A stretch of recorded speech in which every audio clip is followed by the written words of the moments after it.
Master these phrases and your Swahili speaking confidence will jump instantly. 1. Kwa upande mwingine. 2. 2. Nikirejea kwenye mada nyingine. 3.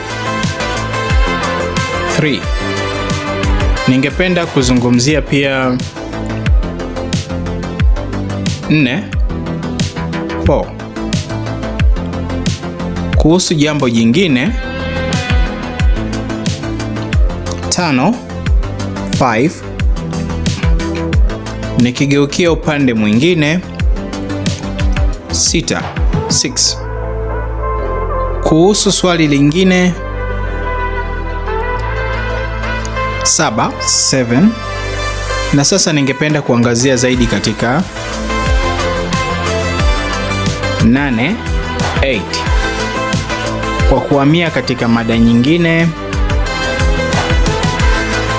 9. 9. Ningependa pia kugusia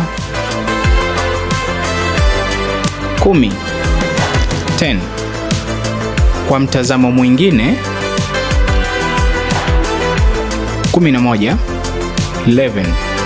Nikirejea kidogo kwenye hoja nyingine.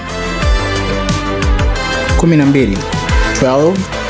Tukiweka hilo kando kwa muda. 13. Na sasa tukizungumzia.